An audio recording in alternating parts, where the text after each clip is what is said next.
Hi, good morning to all. My name is Ravi, lecturer in economics, Government Degree College Kondanagula, Nagar Karnool district. ఈరోజు మనం discuss చేసేటువంటి topic GST.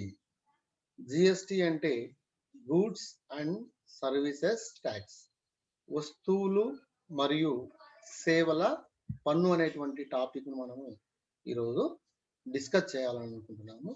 అయితే ఈ GST తీసుకురావడానికి అనేక సంవత్సరాల ప్రయత్నం జరిగినప్పటికీ జిఎస్టి అనేటువంటి తుది రూపం దాల్చుకోవడానికి చాలా సంవత్సరాల కాలం పట్టింది.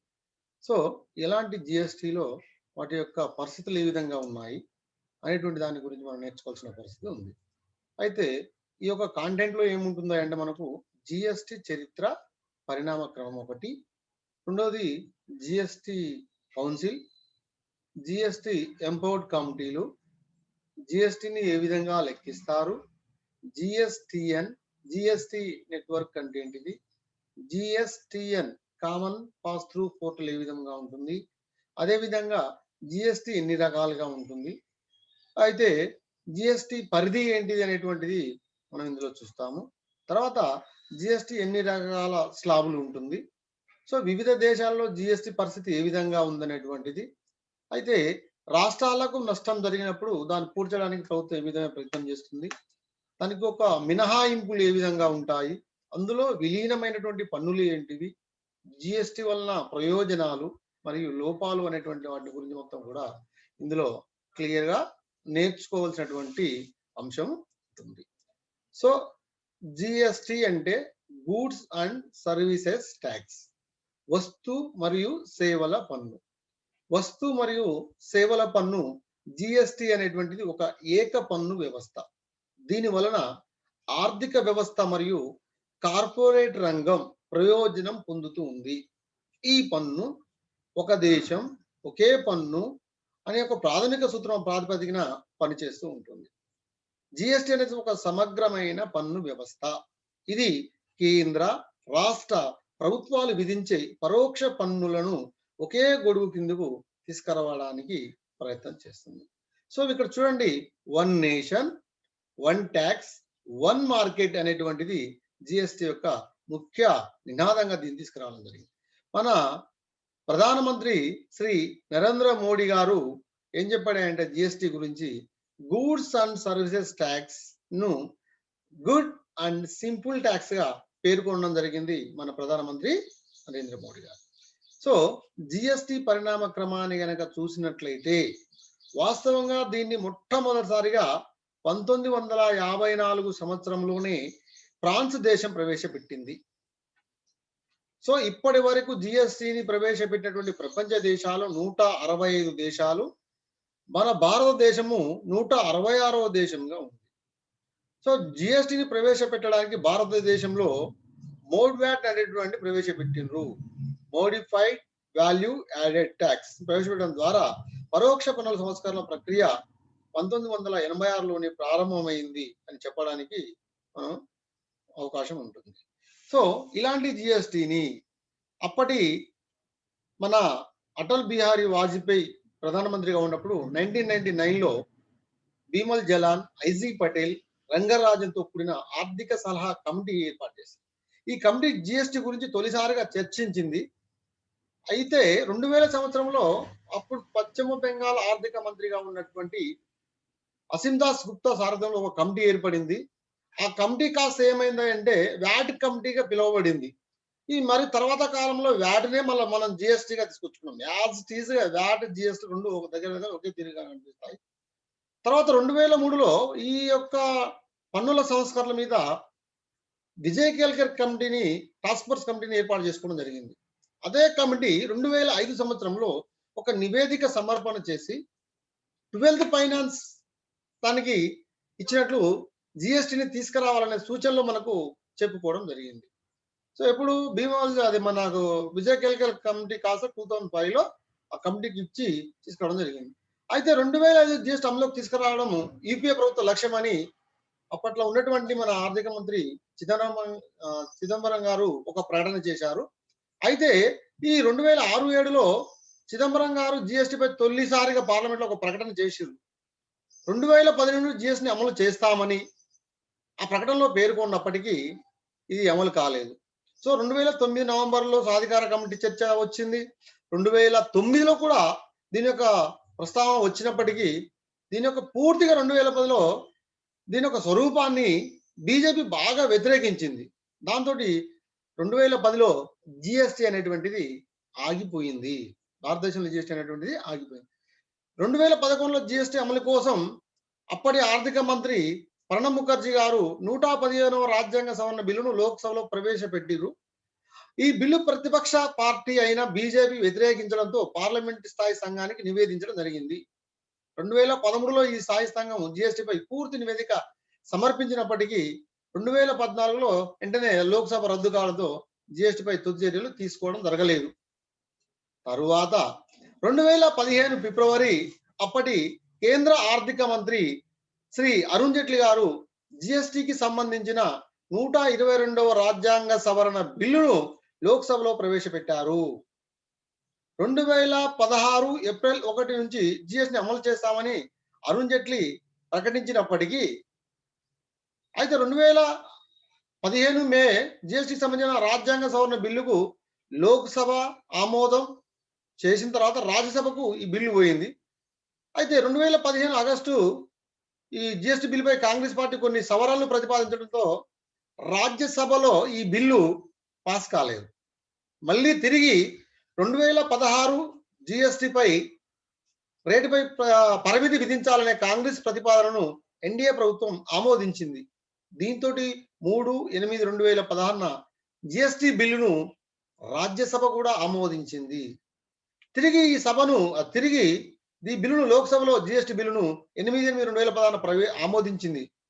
దీనితో జిఎస్టీ బిల్లు 101 రాజ్యాంగ సవరణ చట్టం ప్రకారంగా 2016కు మారిపోయింది. 2016 సెప్టెంబర్ జిఎస్టీ బిల్లుకు 16 రాష్ట్రాలు కూడా ఆమోదం తెలపడం జరిగింది. అయితే ఇక్కడ ఏమైందంటే ఈ యొక్క జిఎస్టీ బిల్లు మీరు కనుక చూస్తే జూలై 1, 2016 అన్ని రాష్ట్రాలు కూడా ఆమోదం పొందింది. దీనితోటి ఈ ఏకీకృత పరోక్ష పన్ను వ్యవస్థ అనేటువంటిది అమల్లోకి రావడం అనేటువంటిది జరిగింది. సో ఈ యొక్క 2016 9వ నెల జిఎస్టీ కౌన్సిల్ను ఏర్పాటు చేసుకోవడం జరిగింది. ఈ నవంబర్ 4 అంచెల పన్నుల స్వరూపాన్ని జిఎస్టీ ఖరారు చేసింది. అంటే 4 స్లాబ్స్ ఉన్నాయి. 5%, 12% అండ్ 18%, 28%గా ఉంచింది. ఈ 17 జిఎస్టీ బిల్లుకు ఉద్దేశించిన పలు కీలక అంశాలలో పార్లమెంట్ ఆమోదం పొందిన తర్వాత 2017 జూలై 30 అర్ధరాత్రి వరకు 12 గంటల వరకు ప్రధానమంత్రి రాష్ట్రపతి చేతుల మీదుగా జిఎస్టీ ప్రారంభమైంది. 2017 జూలై 1 నుంచి భారతదేశంలో జిఎస్టీ అమల్లోకి వచ్చింది. జమ్మూ కాశ్మీర్ రాష్ట్రానికి ఉన్న ప్రత్యేక ప్రతిపత్తి వలన ఆ రాష్ట్రంలో జూలై 1 నుంచి జిఎస్టీ అమల్లోకి రాలేదు. రాష్ట్రపతి సమ్మతితో ఆ రాష్ట్ర అసెంబ్లీ 7/7/2015 జిఎస్టీ బిల్లు ఆమోదించింది. 2017 జూలై 8 నుంచి జమ్మూ కాశ్మీర్ రాష్ట్రంలో కూడా ఈ యొక్క బిల్లు అమల్లోకి రావడం జరిగింది. సో ఇదంతా ఒక జిఎస్టీ పరిణామ క్రమం. అంటే వాస్తవంగా జిఎస్టీని తీసుకురావడానికి ముందుగా ప్రయత్నం చేసినటువంటి యూపీఏ ప్రభుత్వం, అప్పుడు ఆ యూపీఏ ప్రభుత్వం అధికారంలో ఉన్నప్పుడు ఈ చిదంబరం ప్రవేశపెట్టినటువంటి దాంట్లో అన్ని సందర్భాల్లో కూడా బీజేపీ వ్యతిరేకించి, తర్వాత బీజేపీ 2014 అమల్లో ప్రభుత్వం ఉన్న తర్వాత 2014 నుంచి ఈ యొక్క జిఎస్టీ ప్రాసెస్ ను కొనసాగిస్తూ చివరికి 2017కు సక్సెస్ అయిందని చెప్పుకుంటున్నాం. సో ఈ విధంగా జిఎస్టీ అనేటువంటిది భారతదేశంలో అమలుకు నోచుకున్నది. సో దీనికి ఒక goods and services tax council ఉంది, ఒక మండలి ఉన్నది. ఆ మండలి చూసినట్లయితే 101 రాజ్యాంగ సవరణ చట్ట ప్రకారంగా ఒక మండలి ఏర్పాటు చేసిరు. ఇది ఒక రాజ్యాంగబద్ధ సంస్థగా పేర్కొనడం జరిగింది. రాజ్యాంగంలోని 279A(1) ఆర్టికల్ ప్రకారంగా 10/9/2016 జిఎస్టీ కౌన్సిల్ ఏర్పాటు నోటిఫికేషన్ ఆమోదం పొందింది. 12/10/2016 నుండి జిఎస్టీ కౌన్సిల్ అమలులోకి వచ్చినప్పటికీ దీని ఒక అధ్యక్షుడు, ఒక ఉపాధ్యక్షుడు, అందులో సభ్యులు కూడా ఉంటారు. దేశంలోని ప్రతి రాష్ట్రం నుంచి ఒక ఆర్థిక లేదా రెవెన్యూ లేదా పన్నుల శాఖ మంత్రిగా సభ్యులు ఉంటారు. వీరితో పాటుగా ఒక అడిషనల్ సెక్రటరీ, నలుగురు కమిషనర్లు జేస్ హోదాను కలిగి ఉంటారు. Union minister of state in charge of revenue లేదా ఫైనాన్స్ అనేటువంటి వాళ్ళు కూడా ఇందులో ఉండడానికి అవకాశం. ఇక జిఎస్టీ కౌన్సిల్ చూసినట్టయితే ఒక ఎక్స్ అఫీషియో సెక్రటరీ జిఎస్టీలో ఉంటాడు. జిఎస్టీ కౌన్సిల్ కు అధ్యక్షులుగా కేంద్ర ఆర్థిక శాఖలుగా వ్యవహరిస్తారు. ప్రస్తుతం శ్రీమతి నిర్మలా సీతారామన్ గారు అధ్యక్షులుగా ఉన్నారు. ఉపాధ్యక్షులుగా రాష్ట్రాల మంత్రులతో ఒకరిని ఎన్నుకోవడం జరుగుతూ ఉంటుంది. సో జిఎస్టికి ఒక సాధికారత కమిటీ ఉంటుంది. ఈ సాధికారత కమిటీకి అధ్యక్షులుగా అసిమ్ దాస్ గుప్తా ఉన్నారు. అదేవిధంగా సుశీల్ మోడీ, అబ్దుల్ రహీం, కేఎం మణి, అమిత్ మిశ్రా వీళ్ళందరూ కూడా ఈ సాధికారత కమిటీలో సభ్యులుగా కొనసాగుతూ ఉన్నారు. జిఎస్టి కౌన్సిల్ సమావేశం ఎలా జరుగుతుంది అంటే, ఈ కౌన్సిల్ అనేటువంటిది ఇందులో ఉన్నటువంటి 50 మంది సభ్యులు హాజరైతే కోరం ఉన్నట్లుగా జరుపుకోవడానికి అవకాశం ఉంది. 2016 సెప్టెంబర్ 22, 23 తేదీలలో జిఎస్టి కౌన్సిల్ మొదటి సమావేశాన్ని నిర్వహించారు. ఈ కౌన్సిల్ సమావేశాలకు central board of excise and custom chairman శాశ్వత ఆహ్వానితుడిగా ఉంటారు. అయితే ఇతనికి ఓటు అయితే ఉండదు. జిఎస్టి కౌన్సిల్ తాజాగా 40వ సమావేశం 2020 జూన్ 12న జరగడం జరిగింది. చూడండి, ఓటింగ్ విధానం. జిఎస్టి కౌన్సిల్లో కేంద్రానికి 1/3 వంతు, రాష్ట్రాలకు 2/3 వంతు ఓట్లు బలం ఉంటుంది. ఏ అంశం పైన ఓటింగ్ జరిపినప్పుడు 3/4 వంతుగా అనగా 75 ఓట్లు రావాలి. సో జిఎస్టి కౌన్సిల్ 2017 జూలై 1 నాటికి 18 సార్లు సమావేశం అయితే ఒక్కసారి కూడా ఓటింగ్ అవసరం అయితే రాలేదు ఇప్పటి వరకు. దీని యొక్క విధులు ఏంటిది, ఈ కౌన్సిల్ ఏం చేస్తుంది, ఈ కౌన్సిల్లో తీసుకున్న నిర్ణయాలు ఏంటిది అనేటువంటి కానీ చూస్తే పన్నులు, సెస్సులు, సర్ఛార్జీలను వాటి రేట్లను నిర్ణయించడం జరుగుతుంది. జిఎస్టీలలో పన్నులు, సెస్సులు, సర్ఛార్జీలను విధించడం, మినహాయింపు చేయడంపై నిర్ణయాలు ఎప్పటికప్పుడు తీసుకోవడం, అదేవిధంగా కేంద్ర రాష్ట్రాల పన్నుల అధికారాల మధ్య పరిపాలనపై విధులు పంపకాలపై పర్యవేక్షించడం, జిఎస్టికి సంబంధించిన కీలక అంశాలపై కేంద్ర రాష్ట్ర ప్రభుత్వాలకు సలహాలు ఇవ్వడం, ఏదైతే జిఎస్టిలో చేర్చే మినహాయింపు చేసే వస్తువులు, సేవల జాబితాలపై నిర్ణయాలు తీసుకోవడం, జిఎస్టి నమూనాపై చట్టాలు, నియమాలు రూపొందించడం, కొన్ని రాష్ట్రాలలో ప్రత్యేక నిబంధనలు నిర్ణయించడం, ప్రకృతి వైపరీత్య సమయాల్లో అదనపు వనరుల సేకరణకు ప్రత్యేక రేట్లు నిర్ణయించడం, ఈ విధంగా ఈ యొక్క జిఎస్టి యొక్క విధులు కొనసాగుతూ ఉంటాయి.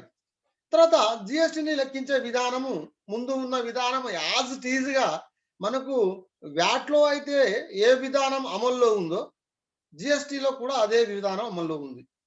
మీరు వ్యాట్, వాల్యూ యాడెడ్ ట్యాక్స్, విలువను ఆధారితంగా చేసుకొని విధించినటువంటి పన్ను ఏ విధంగా ఉందో జిఎస్టిలో కూడా అదే పన్ను విధానం ఉంది.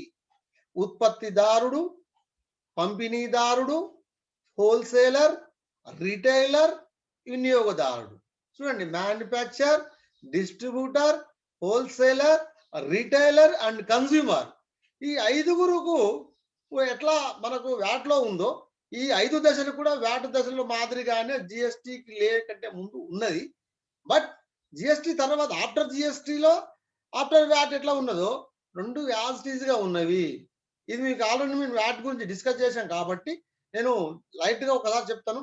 ఒక ఉత్పత్తిదారుడు లేదా తయారీదారుడు ఒక వస్తువును 100 రూపాయలకు ఉత్పత్తి చేసి విక్రయించాలనుకున్నప్పుడు, ఆ వస్తువు మీద 100 రూపాయలకు విక్రయించాలనుకున్నప్పుడు 10% ట్యాక్స్ విధిస్తే 110 రూపాయలు అవుతుంది. ఈ ఉత్పత్తిదారుడు 110 రూపాయలకు డిస్ట్రిబ్యూటర్కి అమ్మినప్పుడు డిస్ట్రిబ్యూటర్ ఏం చేస్తాడంటే ఆయనకు దాని మీద ఒక 50 రూపాయల లాభాన్ని చూసుకొని వస్తువును అమ్మాలనుకుంటాడు. ఎవరికి? రీటైలర్కి అమ్మాలనుకుంటాడు. రీటైలర్కి అమ్మాలనుకున్నప్పుడు ఈ పెరిగిన 160 రూపాయల మీద ట్యాక్స్ విధిస్తే 16 రూపాయల ట్యాక్స్ పడుతుంది. దీంతో ఏమవుతుందంటే ఆ వస్తువు యొక్క కాస్ట్ 176 రూపాయలుగా అవుతుంది. టోటల్ 176 రూపాయలు అవుతుంది. మళ్ళీ హోల్సేల్ తన 50 రూపాయల ఒక ప్రాఫిట్ ని చూసుకుంటే 176 రూపాయలకి 56 రూపాయలు కలిపితే 226 రూపాయలు అవుతుంది. ఈ 256 రూపాయలకు మళ్ళీ 10% పన్నును చెల్లిస్తే మళ్ళీ 23 రూపాయల పన్ను యాడ్ అవుతుంది. సో అప్పుడు ఎంత అవుతుంది? 226 రూపాయలు ప్లస్ 23 రూపాయలు కలిపితే మొత్తం 249 రూపాయలు. దాని నుంచి అమ్మకపుదారుడు ఇప్పుడు హోల్సేల్ దారి తర్వాత రిటైల్ అమ్మకపుదారుడు 249 రూపాయలకు తన 50 రూపాయలు యాడ్ చేసుకుంటే 299 రూపాయలు దాని కాస్ట్ అవుతుంది. ఈ 299 రూపాయలకు కాస్ట్‌కు 10% టాక్స్ విధిస్తే 30 రూపీస్ అవుతుంది. ఆ 30 రూపీస్ తోటి మొత్తం టోటల్ దాని యొక్క కాస్ట్ 329 రూపీస్ అవుతుంది. ఈ విధంగా చివరగా వినియోగదారుడి వద్దకు చేరుకునేసరికి ఆ వస్తువు యొక్క కాస్ట్ 329 రూపాయలకి అవుతుంది. అంటే ఇక్కడ 300 రూపాయలు 29 రూపాయలు అనేటువంటిది వస్తువు కాస్ట్. ఆ వస్తువు కాస్ట్‌లో ఇక్కడ చూడండి ప్రాఫిట్ అనేటువంటిది ఈ డిస్ట్రిబ్యూటర్ ప్రాఫిట్ ఉన్నది. హోల్సేలర్ ప్రాఫిట్ ఉన్నది. సారీ హోల్సేలర్ ప్రాఫిట్ ఉన్నది. రిటైలర్ ప్రాఫిట్ ఉన్నది. ఈ తర్వాత వచ్చేసరికి ఇంజినీర్ గారికి వచ్చేసరికి మనకు వస్తువు కాస్ట్ విపరీతంగా పెరిగిపోయింది. దీంతోటి వస్తువు కాస్ట్ పెరిగింది. మరి జీఎస్టీ పన్ను విధించిన తర్వాత ఏమవుతుందో చూద్దాం మనం దాని గురించి. ఒక ఉత్పత్తిదారుడు, తయారీదారుడు ఒక విలువైన వస్తువును 100 రూపాయలకు తయారు చేసి అమ్మితే 10 రూపాయలు టాక్స్ ఇస్తే 110 రూపాయలు అయింది. ఎవరు? డిస్ట్రిబ్యూటర్‌కి అమ్మాలి. ఎప్పుడైనా ఉత్పత్తిదారుడు ఏం చేయాలి? డిస్ట్రిబ్యూటర్‌కి అమ్మాలి. ఈ డిస్ట్రిబ్యూటర్‌కి అమ్మినప్పుడు 110 రూపాయలకు ఈ డిస్ట్రిబ్యూటరు 50 రూపాయల తన ప్రాఫిట్‌ని యాడ్ చేసుకుంటే 160 రూపాయల కాస్ట్ అవుతుంది. 160 రూపాయల కాస్ట్ అయినప్పుడు 10% విధిస్తే టోటల్ ఎంత అవుతుంది? 160 రూపాయలు అంటే 16 రూపాయలు టాక్స్ విధించబడుతుంది. ఈ 16 రూపాయల టాక్స్‌లో ఏమవుతుంది అంటే ఈ ఎంతైతే పెరిగింది ఇక్కడ ప్రాఫిట్ అంతే అంతకుముందు 110, 50 రూపాయలే పెరిగింది కాబట్టి ఈ 50 రూపాయల మీద 10% టాక్స్ విధిస్తే కేవలం 5 రూపీస్ మాత్రమే అవుతుంది. అప్పుడు టోటల్‌గా 165 రూపీస్ అవుతుంది. వస్తువు యొక్క కాస్ట్ కేవలం 165 రూపీస్ అవుతుంది. ఇక్కడ హోల్సేలర్ కూడా ఏమవుతుందంటే 165 కొనుగోలు చేసినటువంటి ఈ కాస్ట్‌ను 165 కొనుగోలు చేసినటువంటి ఈ యొక్క వస్తువును ఏం చేసినట్టే 50 రూపాయల లాభంతోటి 215 రూపాయలకు ఉంది. టోటల్ 255 అవుతుంది. ఈ 255 గనుక మనం టాక్స్ విధిస్తే ఏమవుతుంది అంటే ఈ పెరిగిన 50 రూపాయలకి మాత్రమే పన్ను విధిస్తే మళ్ళీ 5 రూపాయలే పెరుగుతుంది. అప్పుడు టోటల్‌గా 220 రూపీస్ అవుతుంది. ఈ 220 రూపీస్ తోని హోల్సేలర్ రిటైలర్‌కి అమ్మినప్పుడు ఈయన 50 రూపాయల ప్రాఫిట్‌ని కలుపుకుంటే 270 రూపీస్ అవుతుంది కాస్ట్. ఈ 270 రూపీస్ కాస్ట్ మీద మళ్ళీ 10 రూపీస్ టాక్స్ విధిస్తే అంటే ఈ పెరిగిన 270 కాకుండా కేవలం పెరిగిన 50 రూపీస్ మీద మాత్రం విధిస్తే అప్పుడు ఏమవుతుంది అంటే 275 రూపీస్ అవుతుంది.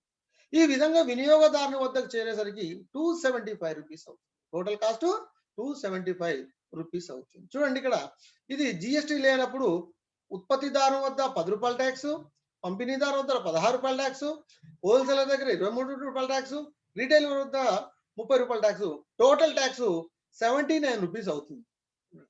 ఆఫ్టర్ జీఎస్టీ టోటల్ ఎంత అవుతున్నాయి అంటే 25 రూపీస్ మాత్రమే అవుతుంది. అంటే 55 రూపీస్ ఇక్కడ ఇక్కడ కన్జ్యూమర్ కు లేదా వినియోగదారునికి లాభం రావడానికి అవకాశం ఉంది. అంటే 329 రూపాయలకు వచ్చే వస్తువుకు బదులుగా 329 రూపాయలకు వచ్చే వస్తువుకు బదులుగా నీకు ఈడ 279 రూపాయలకి ఆ వస్తువు వస్తుంది.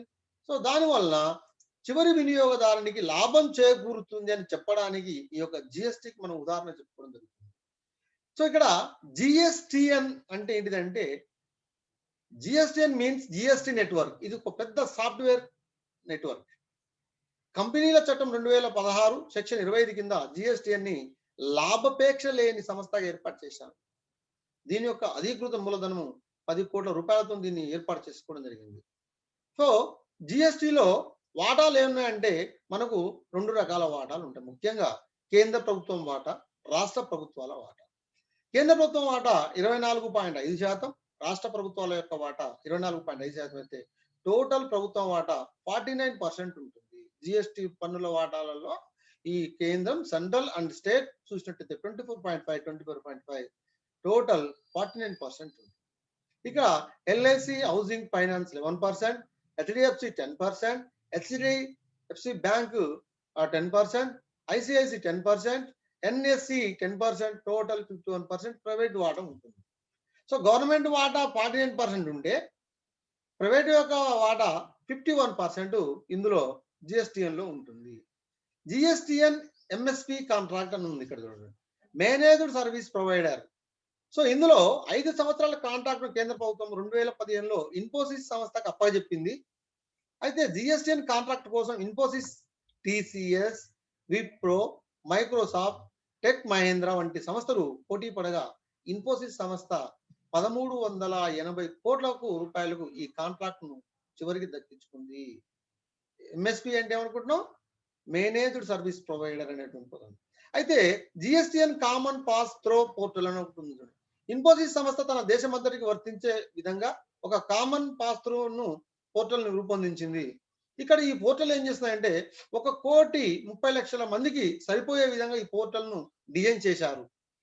1,30,00,000 వ్యాపారులు జిఎస్టి పరిధిలోకి రానున్నారని ప్రభుత్వం అంచనా వేసింది. కాబట్టి 2019 జూన్ నాటికి 1,22,58,529 మంది వ్యాపారులు జిఎస్టిఎన్ లో సిపిటి పోర్టల్ ద్వారా రిజిస్టర్ చేసుకోవడం జరిగింది. 2017 జూన్ 30 నాటికి దేశంలో 80 లక్షల మంది వ్యాపారులు పరోక్ష పన్నులు చెల్లిస్తూ ఉన్నారు. ఈ 2016-17లో పరోక్ష పన్నుల ద్వారా వచ్చిన ఆదాయం 8,63,000 కోట్ల రూపాయలుగా మనం చెప్పుకోవడానికి ఆస్కారం ఉంది. సో మళ్ళీ జిఎస్టిలో రకాలు కనుక చూసినట్లయితే మొత్తం మనకు 5 రకాలు కనిపిస్తుంది. 4 రకాలు ఉంది. ఒకటి సిజిఎస్టి, హెచ్జిఎస్టి, యూటీజిఎస్టి, ఐజిఎస్టి అనేటువంటి 4 టైప్స్ ఉన్నాయి. ఈ CGST means central goods and service tax, HGST means state goods and service tax, UTGST union territory goods and service tax, IGST integrated goods and services tax అనేటువంటి దాన్ని మనం ఉంచడం జరిగింది. So ఈ CGST central goods and service tax లో GST paid on each transaction is divided into 2 equal parts. ఈ 2 భాగాలుగా విభజిస్తుంది. ఈ సిజిఎస్టి లో 2 భాగాలు ఏంటంటే the state part, second the central part and 2 parts ఉంటున్నాయి. The centric part is called as a CGST. CGST is tax levied on transactions which take place within a state imposed by the central government. అయితే state government లో ఉన్నటువంటి ట్యాక్స్లలో CGST అనేటువంటి ఖచ్చితంగా implement చేయాల్సినటువంటి బాధ్యత కూడా దీని మీద ఉంది. సో హెచ్జిఎస్టి అనేటువంటిది the part of states share of the GST is called HGST. When a transaction takes place with in the state it is called CGST. అంటే రాష్ట్రంలో జరిగేటువంటి ట్రాన్సాక్షన్స్ మీద ఈ హెచ్జిఎస్టి అనేటువంటి ఉంటుంది. HGST replace every kind of the existing state tax such as a sales tax. రాష్ట్ర ప్రభుత్వాలు విధించేటువంటి పన్నులు ఏవైతే ఆ పన్నులన్నిటి మీద హెచ్జిఎస్టి అనేటువంటి అమలు చేసుకోవడానికి అవకాశం ఉంటుంది. హెచ్జిఎస్టి అమలు చేసుకోవడానికి అవకాశం అనేటువంటిది ఉంటూ ఉంటుంది. Under the HGST the state government can claim the earned revenue. So ఆదాయాలు రాబట్టుకోవడానికి అవకాశం. ఇక్కడ యూటీజిఎస్టి మీన్స్ ఏంటంటే union territory goods and services tax. When a transaction takes place with in A union territory, కేంద్ర పాలిత ప్రాంతాలలో ఈ యొక్క ట్రాన్సాక్షన్స్ మీద విధించేటువంటి పన్ను ఏదైతే ఉందో దాన్ని యూటీజిఎస్టి అంటున్నాం. The UTGST is applicable to 5 union territorials, Lakshadweep, వాక్రా and Nagar Haveli, Andaman and Nicobar Islands, Daman Diu and Chandigarh. HGT is the implementing in Delhi and Pondicherry. The IGST means Integrated Goods and Services Tax.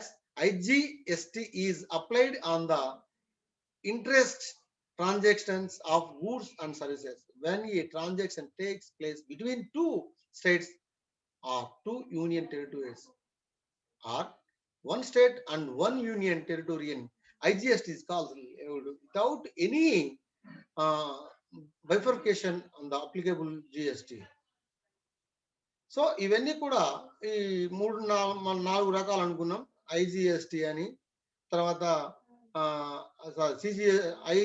CGST, IGST, యూటీజిఎస్టి అనేటువంటి రకాలుగా మనం చెప్పుకోవడం జరిగింది. So దీని తర్వాత మనకు దీని పరిధిలోకి ఏమొస్తుందా అంటే మనం చూసినట్లయితే 20 లక్షల రూపాయల వార్షిక టర్నోవర్ లేదా అంతకంటే ఎక్కువ ఉన్న వ్యాపారులు జిఎస్టి పరిధిలోకి రారు. కారణం ఏంటంటే 20 లక్షల రూపాయల కంటే ఎక్కువ వార్షిక టర్న్ ఉన్న వ్యాపారస్తులు జిఎస్టీ పరిధిలోకి వస్తారు. వార్షిక టర్న్ ఓవర్ పరిధిలోకి రావడం జరుగుతుంది. వీరంతా తప్పనిసరిగా జిఎస్టిఎన్ పోర్టల్ రిజిస్టర్ చేసుకొని ఉండాలి. చేసుకుని ఉన్నట్లయితే ఎప్పటికప్పటికి రిటర్న్ దాఖలు అంతా ఆన్లైన్ జరుపుతూ ఉండాలనేటువంటిది దీని యొక్క అంశం. దీనిలో వ్యాపారస్తులు ప్రతి నెల, ప్రతి 3 నెలలకు ఒకసారి, ప్రతి సంవత్సరానికి ఒకసారి విడివిడిగా రిటర్న్ దాఖలు చేయాలి. ఇది కూడా ఇన్వాయిస్ మ్యాచింగ్ తో చేయాలి. సో ఎక్కడైతే ట్రాన్సాక్షన్స్ నడుస్తూ ఉంటాయో ఈ బిజినెస్ లో కానీ వేరే కానీ మనకు ఇవన్నీ కూడా ఇన్వాయిస్ ఆధారంగా చేసుకొని దీన్ని లెక్కించడానికి అవకాశం అనేటువంటిది ఉంటుంది. సో 2017 ప్రకారంగా జిఎస్టిలో జిఎస్టి కౌన్సిల్ 4 స్లాబులుగా విధించింది. సో 1 5%, 2 12%, 3 18%, 4 28%. ఇకపోతే బంగారం పైన ప్రత్యేకంగా ఓన్లీ 3% మాత్రమే నిర్ణయించడం జరిగింది సపరేట్ గా. సో ఇక్కడ 2019 ప్రకారంగా జిఎస్టి స్లాబ్ రేట్లు చూసినట్లయితే 5 రకాల స్లాబ్ రేట్స్ ఉన్నాయి. టోటల్ గా 5 categories. 0.25% cut and semi polished stones అనే దాని మీద, 5% household necessaries oil, sugar, tea మీద, 12% కంప్యూటర్స్ అండ్ ప్రాసెస్డ్ ఫుడ్ మీద, 18% hair oil, toothpaste, soaps మీద, 28% luxury items cars, ACs, motorcycles మీద 28% విధించడం జరిగింది. సో వివిధ రకాల వస్తువులపై జిఎస్టి స్లాబ్ వివరాలు ఈ విధంగా ఉన్నాయి. సో అంటే 5% ఎన్ని రకాల వస్తువుల మీద ఉందంటే 14, 0% 7, 5% 14, 12% 17, 18% 43, 28% 19. మొత్తం 81% వస్తువులపై 18% పన్ను రేటు పరిధిలోకి రావడం జరిగింది. సో ప్రపంచంలో వివిధ దేశాలు కనుక మనం చూసినట్లయితే ప్రస్తుత ప్రపంచంలో 160 దేశాల్లో జిఎస్టి వ్యాట్ అమల్లో ఉన్నది. 165 ఇక్కడ మనం 166 మన భారతదేశం అనుకున్నాం మనం. సో 166 దేశాలలో అమలులో ఉన్నది. లేదు అయితే ఇప్పుడు ఆ దేశాలలో జిఎస్టి రేట్లు ఎక్కువ తక్కువగా ఉన్నాయి. బ్రిటన్లో 20%, ఫ్రాన్స్లో 19.6%, జర్మనీలో 19%, ఇండియాలో ఎక్కువగా 18%, రష్యా పాకిస్తాన్లో, న్యూజిలాండ్లో 15%, దక్షిణాఫ్రికాలో 14%, ఆస్ట్రేలియాలో 10%, సింగపూర్లో 7%, మలేసియాలో 6%, కెనడాలో 5%. సో అమెరికాలో జిఎస్టి కానీ వ్యాట్ కానీ రెండు కూడా లేవు. అక్కడ రాష్ట్రాలకు పన్ను విధింపులో పూర్తి స్వేచ్ఛ ఉంటుంది. అయితే ఇప్పుడు జిఎస్టి ప్రవేశపెట్టడం వలన రాష్ట్రాలకు నష్టం జరుగుతూ ఉంది. ఆ నష్టాన్ని ఎవరు పూరిస్తారనేటువంటి దాని మీద ఈ కొన్ని రోజులు రాష్ట్రాలన్నీ కేంద్ర ప్రభుత్వాలు అడగడం జరిగింది. దానివల్ల ఆదాయాలు కోల్పోయినటువంటి రాష్ట్రాలకు 5 సంవత్సరాల కాలం పాటు నష్టపరిహారాన్ని అందించడానికి కేంద్రం అంగీకరించింది. మొదటి 3 సంవత్సరాలు అనగా 17-18, 2017-18, 2018-19, 2019-20లో 100% ఇవ్వడానికి ఒప్పందం చేసుకుంది. అయితే 4వ సంవత్సరం అనగా 2020-21లో 75% మాత్రమే, 5వ సంవత్సరం అనగా 21-22లో 50% నష్టపరిహారాన్ని కేంద్రం చెల్లిస్తూ ఉంది. రాష్ట్రాలకు కేంద్రం చెల్లిస్తూ ఉంది. ఇక నష్టపరిహారాన్ని ఎలా లెక్కిస్తారు అని అనుకుంటే మరి ఎట్లా వస్తుంది సార్ నష్టపరిహారం, నష్టం ఉంది కదా అని అనుకుంటే 2015-16 సంవత్సరం పన్ను ఆదాయాన్ని పరిగణలోకి తీసుకొని దాన్ని 14% వృద్ధిని కలపాలి. వచ్చిన దానిని ప్రస్తుత సంవత్సరం పన్ను ఆదాయంతో పోల్చి నష్టపరిహారాన్ని చెల్లిస్తారు. అంటే 2015-16 వచ్చినటువంటి ట్యాక్స్ కు 14% కలుపుకుంటే నష్టం వచ్చిందా లాభం వచ్చిందా చూస్తారు. ఉదాహరణ చూద్దాం. ఒక రాష్ట్ర పన్ను ఆదాయము 2015-16లో 1000 కోట్ల రూపాయలు అనుకుందాం. దానికి 14% వృద్ధిని అనుకుంటే ఇప్పుడు 140 కోట్లు అవుతుంది. మనకు 140 కోట్లు కలిపితే ఏమవుతుందంటే 1140 కోట్ల రూపాయలు అవుతుంది. యాక్చువల్గా 14% అంటే 1000కి 40%, 140 crores అవుతుంది. 140 crores అంటే 1140 కోట్లు అవుతుంది. 17-18లో ఆ రాష్ట్ర పన్ను ఆదాయం 900 కోట్ల రూపాయలు. అయితే ఈ 1140 రూపాయలు ఇది ట్యాక్స్ ఇంప్లిమెంట్ అయిన తర్వాత బిఫోర్ ట్యాక్స్ నీకు 1140 రూపాయలు వస్తే ఆఫ్టర్ ట్యాక్స్ ఏమైతుందంటే కేవలం 900 రూపాయలు వచ్చింది. 9000 వస్తే 1140 నుంచి -900 తీసేస్తే 240 రూపాయలు అనగా 240 కోట్ల రూపాయలు నష్టపరిహారాన్ని ఆ రాష్ట్రానికి కేంద్ర ప్రభుత్వం చెల్లిస్తూ ఉంటుంది. 100% ఎంత నష్టం వచ్చింది నీకు అంటే గతంలో నీ ఆ రాష్ట్రానికి అంత ఆదాయం వచ్చిందయ్యా అంటే రూ. 1140 ఆదాయం వచ్చింది. ఈ జిఎస్టీ ఇంప్లిమెంట్ అయిన తర్వాత ఎంత వచ్చిందయ్యా అంటే 900 కోట్లే వచ్చింది. ఈ 900 కోట్లకు 1140 కోట్లకి తీసివేస్తే 240 కోట్లు నష్టం వచ్చింది కాబట్టి ఆ నష్టాన్ని కేంద్ర ప్రభుత్వం రాష్ట్రానికి చెల్లిస్తుంది. ఇక జిఎస్టీ నుంచి మినహాయించినటువంటి అంశాలు ఏంటంటే 1 పెట్రోలు, 2 మద్యము, 3 విద్యుత్తులను జిఎస్టీ నుంచి మినహాయించారు. వీటిపైన గతంలో ఉన్న పన్నులే వ్యాట్ లేదా ఎక్సైజ్ డ్యూటీని వర్తిస్తారు. పెట్రోల్, మద్యం అమ్మకాల ద్వారా రాష్ట్రాలకు 45% ఆదాయం వస్తుంది. కావున వీటిని జిఎస్టీ పరిధిలోకి తీసుకువస్తే తమ ఆదాయం తగ్గుతూ ఉందని రాష్ట్రాలు అభ్యంతరం తెలిపాయి. అందుకని ప్రస్తుతానికి వీటిని జిఎస్టీ పరిధిలోకి తేలేదు. ఎందుకంటే 45% ఆదాయం పోతుంది కదా. పెట్రోల్ పై 23% కేంద్రం, 34% రాష్ట్రం, మొత్తం 57% పన్నులు విధిస్తున్నాయి. 23% కేంద్రం విధిస్తే 34% రాష్ట్రం విధిస్తుంది. దీంతోని అట్లా అదలడానికి అవకాశం ఉన్నటువంటిది ఏర్పడుతుంది. అంటే పెట్రోల్ జిఎస్టీ పరిధిలోకి తీసుకువస్తే కేంద్ర రాష్ట్ర ప్రభుత్వాలకు ఇక్కడ దరిదాపుగా 29% పన్ను ఆదాయాన్ని కోల్పోతాయి. అందుకనే పెట్రోల్ జిఎస్టీ పరిధిలోకి తీసుకురాలేదు. 6 నెలల్లో పెట్రోల్ను జిఎస్టీ పరిధిలోకి తీసుకువస్తామని కేంద్ర ఆర్థిక మంత్రి హామీ ఇచ్చినప్పటికీ ఇప్పటికి ఇంప్లిమెంటేషన్ కాలేదు. జిఎస్టీలో విలీనమైనటువంటి పన్నులు ఇప్పుడు మనం వస్తువులు చూసుకున్నాము. ఇప్పుడు పన్నులు చూస్తే కేంద్ర ప్రభుత్వం పరిధిలోని పన్నులు central excise duty, additional excise duty, service tax, additional customs duty, central additional duty మొదలైన 17 రకాల పన్నులు జిఎస్టీలో విలీనం చేయడం జరిగింది. టోటల్గా జిఎస్టీలో విలీనం చేయబడ్డ రాష్ట్ర ప్రభుత్వ పరిధిలోని పన్నులు రాష్ట్ర వ్యాట్ లేదా సేల్స్ ట్యాక్స్, వినోదపు పన్ను, స్థానిక సంస్థలు విధించే ఆక్రాయ్ పన్ను అనుకున్నాం కదా, ఆక్రాయ్ పన్ను, entry tax, luxury tax, lottery, జూదం, పందెం మొదలైన పన్నులు ప్రకటనలపై విధించారు. 23 రకాల పన్నులు జిఎస్టీలో విలీనం. కేంద్ర ప్రభుత్వం 17 రకాల పన్నులను విలీనం చేస్తే రాష్ట్ర ప్రభుత్వాలు 23 రకాల పన్నులు విలీనం చేయడం జరిగింది. ఈ టోటల్ గా 40 రకాల పన్నులు ఇందులో విలీనం చేశారు. మరి జిఎస్టీ వల్ల ఏమైనా బెనిఫిట్ ఉందా, ఏమైనా ప్రయోజనాలు ఉన్నాయా, అడ్వాంటేజెస్ ఏమున్నాయని కనుక చూస్తే ఈ పన్ను మీద పన్ను ఉండదు. ఇక్కడ cost coding effect of the tax అనగా పన్ను మీద పన్ను ఉండదు. ఒకసారి పన్ను విధిస్తే మళ్ళీ పన్ను మీద పన్ను ఉండదు. మళ్ళీ అదనపు పన్ను ఉంటుంది తప్పిస్తే ట్యాక్స్ ఉండదు. జిఎస్టీకి ముందు వివిధ రాష్ట్రాల్లో వివిధ రకాల పన్నులు ఉండేవి. జిఎస్టీ వచ్చిన తర్వాత దేశమంతటా ఒకే పన్ను విధించబడుతుంది.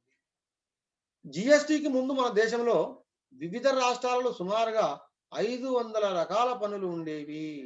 దేశమంతా ఒకే మార్కెట్ అవుతుంది. కావున వివిధ రాష్ట్రాల మధ్య వస్తు సేవల మార్పిడి స్వేచ్ఛంగా జరగడానికి అవకాశం ఎక్కువగా ఉంది. దీనివల్ల ఏమవుతుందంటే వస్తువుల ధరలు తగ్గుతాయి, ద్రవ్యోల్బణ రేటు కూడా తగ్గడానికి అవకాశం ఉంది. అయితే అమ్మకపు పన్ను లేదా వాటితోని పోల్చి చూసినప్పుడు జిఎస్టీ వసూలు చేయడం చాలా తేలికైనటువంటి పని. ఇందులో ఫస్ట్ చెప్పుకున్నాం ఎగవేతకు అవకాశం ఉండదు అని. తర్వాత జిఎస్టీ ముందు ఒక వస్తువుపై వివిధ రాష్ట్రాల్లో వేరువేరు పన్ను చట్టాలు, వేరువేరు పన్ను రేట్లు, వేరువేరు పన్నుల రకాలు విధించిన వ్యవధులు ఉండేవి. జిఎస్టీ వచ్చిన తర్వాత ఇవన్నీ రద్దు చేయబడ్డాయి. ఇప్పుడు ఒక వస్తువుకు దేశమంతా ఒకే పన్ను రేటు అమల్లో ఉన్నది. సో ఈ జిఎస్టీ అనేటువంటిది వచ్చిన తర్వాత ఈ పన్నులు చేయడానికి అవకాశం ఉండదు. హిడెన్ ఛార్జెస్ కూడా ఉండవు. ఎగవేతకు అవకాశం అనేటువంటి అసలే ఉండదు. Simple and easy online procedure ఉంటుంది. గతంలో పన్ను చెల్లింపుదారులు పన్ను చెల్లించడానికి అనేక అకౌంట్లను తయారు చేయవలసి వచ్చేది. ప్రస్తుతం 2 అకౌంట్లు సరిపోతాయి. అవి సిజిఎస్టీ అకౌంట్, రెండవది హెచ్జిఎస్టీ అకౌంట్ అని చెప్పవచ్చు.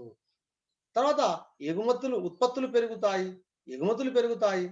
పన్ను వసూలుకయ్యే ఖర్చు చాలా తక్కువవుతుంది. మితవ్యయము ఆడమ్ స్మిత్ అనేటువంటి ఆర్థికవేత్త పన్ను నియమాలలో మితవ్యయ నియమాన్ని అనేటువంటిది మొట్టమొదటిసారిగా అప్పట్లోనే దాన్ని ప్రస్తావించడం జరిగింది. ఆ నియమం కూడా తగ్గడానికి అవకాశము ఎక్కువగా ఉంటుంది. ఇక వివిధ రాష్ట్రాల సరిహద్దుల వద్ద సరుకు రవాణా చేసే వాహనదారులకు చెక్ పోస్టుల బెడద అనేటువంటి తప్పు పెరిగింది. దానివల్ల జీడిపి అనేది విపరీతంగా పెరుగుతుంది. ప్రస్తుతం పన్ను ఆదాయం తగ్గినా జిఎస్టీ పరిధిలోకి వచ్చే వ్యాపారాల సంఖ్య పెరుగుతుంది. కావున భవిష్యత్తులో పన్ను ఆదాయం గణనీయంగా పెరుగుతూ ఉంటుంది. మరి జిఎస్టీ వల్ల మన లోపాలు ఉన్నాయా? అడ్వాంటేజెస్ చాలా చెప్పుకున్నాం. మరి లోపాలు ఏమైనా ఉన్నాయంటే ప్రతికూలమైనటువంటి పరిస్థితులు కూడా కొనసాగడానికి అవకాశం ఉంది. వస్తువు తయారీ ఉత్పత్తి అధికంగా ఉత్పత్తి చేసే రాష్ట్రాలు భారీ స్థాయిలో రాబడిని కోల్పోతాయి. భారీ స్థాయిలో రాబడులను కోల్పోతాయి. తర్వాత ఏమవుతుందో అంటే ప్రతి వ్యాపారంలోనూ కేంద్రం మరియు రాష్ట్ర ప్రభుత్వాలు ద్వంద్వ నియంత్రణ ఉండడం వల్ల నిర్దిష్ట ఆమోదిత ప్రమాణాల ప్రకారం చేయి వ్యయం అనేటువంటిది పెరుగుతూ ఉంటుంది. సో జిఎస్టి వ్యవస్థ ఆన్లైన్లో అనుసంధానం ఉండడం వలన చిన్న వ్యాపార సంస్థలు దీన్ని ఉపయోగించుకోవడం చాలా కష్టం అవుతుంది. పన్ను భారం పెరగడం వల్ల చిల్లర వ్యాపారులు దీన్ని వ్యతిరేకించడానికి అవకాశం అనేటువంటిది అవకాశం. సో సాఫ్ట్వేర్ కొనుగోలు వల్ల వ్యయం పెరుగుతుంది. చిన్న మధ్యతరహా సంస్థల పన్ను నిర్వహణ వ్యయం పెరుగుతుంది. ఆర్థిక సంవత్సరం మధ్యలో అమలు కావడం అనేటువంటి చాలా ఇబ్బందికరమైన అంశం. నిరక్షరాస్యత వల్ల ఆన్లైన్లో పన్నుల ద్వారా చెల్లింపు చేయలేకపోవచ్చు. చిన్న మధ్య తరహా సంస్థలపై అధిక పన్ను భారం ఉండటంతో వాళ్ళు ఇబ్బందులకు గురి కావడానికి అవకాశం అనేటువంటి. అయితే ఈ జిఎస్టీ రేట్ల సంక్లిష్టత అనేటువంటి అంశాన్ని చూసినట్లయితే ఇది జిఎస్టీని డిజబిలిటీ ట్యాక్స్ అని విమర్శిస్తున్నారు చాలా మంది. సో ఇక్కడ బ్రెయిలీ పేపర్, వీల్ చైర్, వినికిడి యంత్రాలు మొదలైన వాటిపైన కూడా జిఎస్టీని విధించారు. Portal is not under the GST which goes to against the ideals of the unification of the commodities. Real estate వ్యాపార రంగంపై ప్రతికూల ప్రభావం చూపడానికి అవకాశం ఉంది. ఒకే దేశం ఒకే మార్కెట్ ఒకే పన్ను అనే నినాదం వాస్తవ రూపం దాల్చాలంటే ప్రత్యక్ష పన్నులు కూడా జిఎస్టీలో విలీనం కావాలి. బంగారం పైన ప్రత్యేకంగా 3% పన్ను విధించడం కూడా ఒకే పన్ను నిదానికి విరుద్ధం. పన్ను ఎగవేత కొనసాగుతూనే ఉంది. అయినప్పటికీ ఇవన్నీ కూడా ఉన్నాయి. సో అయినప్పటికీ మనకు ఈ పన్నులను ప్రజల నుంచి ఏ విధంగా సేకరించాలి అనేటువంటి దాని గురించి తేనెటీగ పువ్వుల నుంచి మకరందాన్ని పువ్వులకు ఏమాత్రం తెలియకుండా సేకరించినట్లుగా రాజు కూడా ప్రజల వద్ద నుంచి ప్రజలకు ఏమాత్రం భారం అనిపించకుండా పన్నులను సేకరించాలి అనేటువంటిది చెప్పడం జరిగింది. సో ఇవన్నీ కూడా జిఎస్టికి సంబంధించినటువంటి అంశాలు. జిఎస్టి అంటే ఏమిటి, జిఎస్టి యొక్క చరిత్ర ఏ విధంగా ఉంది, అంటే దాని పరిణామ క్రమం ఏ విధంగా ఉంది, జిఎస్టి అమలుకు ప్రపంచ దేశాలు ఎన్ని అనుకూలంగా ఉన్నాయి, ఎన్ని రాష్ట్రాలు అనుకూలంగా ఉన్నాయి, పూర్తి స్థాయిలో మన భారతదేశంలో జిఎస్టిని ఎప్పటి నుంచి అమలు చేస్తున్నారు, జిఎస్టి స్లాబ్ రేట్లు ఎన్ని రకాలుగా ఉన్నాయి, జిఎస్టి వల్ల నష్టపోయినప్పుడు రాష్ట్ర ప్రభుత్వాలకు కేంద్ర ప్రభుత్వం ఎన్ని సంవత్సరాలుగా నష్టాన్ని పూరించడానికి పూనుకున్నది. సో జిఎస్టి వలన అడ్వాంటేజెస్ ఏంటి, డిస్అడ్వాంటేజెస్ అంటే అనే అంశాలు మొత్తం కూడా మనం ఇందులో నేర్చుకోవడం జరిగింది. కాబట్టి ఈ యొక్క జిఎస్టి అనే అంశాన్ని పూర్తిగా అవగాహన చేసుకోవాల్సినటువంటి బాధ్యత విద్యార్థుల పైన ఉంది అని చెప్తున్నాను. ఓకే, ఇంతటితో ఈ యొక్క జిఎస్టి అనేటువంటి టాపిక్ పూర్తయింది. Thank you for all. Thank you for watching.